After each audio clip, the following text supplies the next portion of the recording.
Dictation शुरू होगी, कुछ ही सेकंड में भी रेडी। स्टार्ट।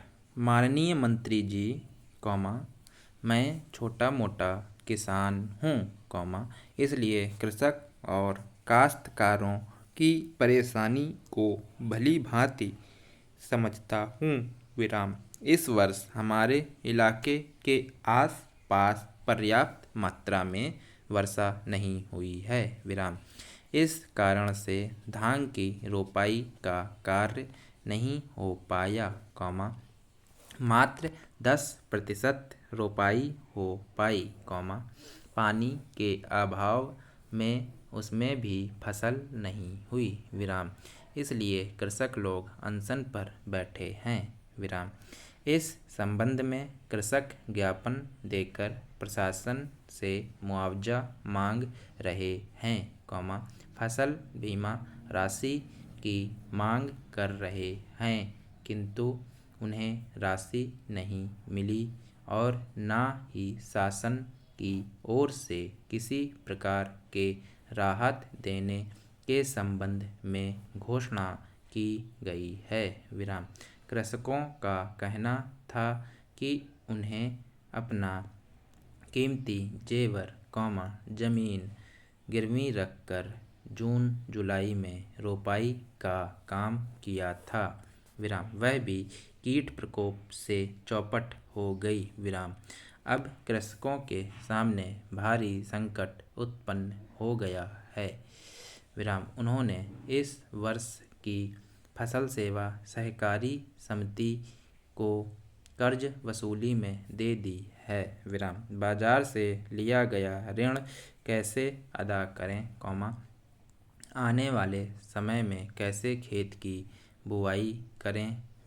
इस विकराल समस्या से कृषकों को भारी चिंता हो रही है।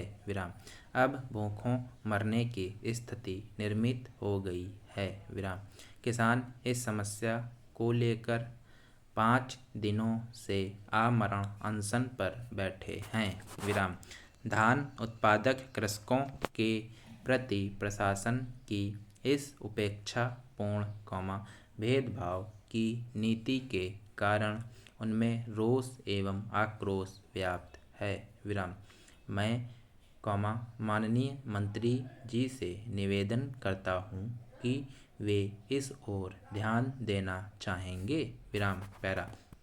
अध्यक्ष जी, यह सत्य है कि उनके जिले के अंतर्गत तहसील में कृषक फसल क्षतिपूर्ति एवं फसल बीमा राशि की मांग के संबंध में हड़ताल पर बैठे हुए थे।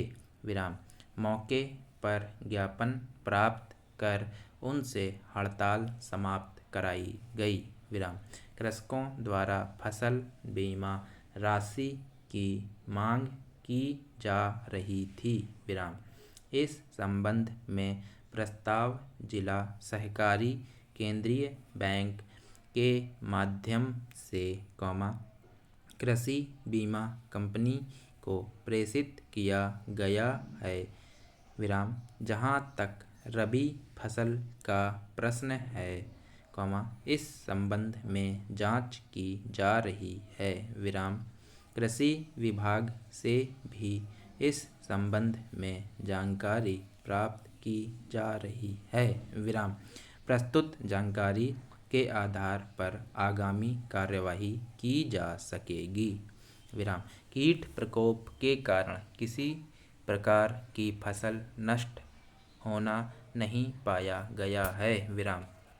जहाँ तक भूख से मरने के संबंध में जो बात कही गई है, वहाँ तक यह स्थिति पैदा नहीं हुई है।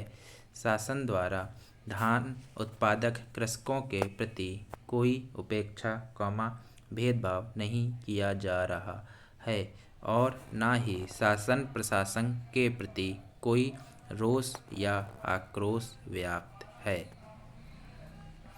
ये कुछ शब्द हैं, आप लोग इसकी प्रैक्टिस करिए।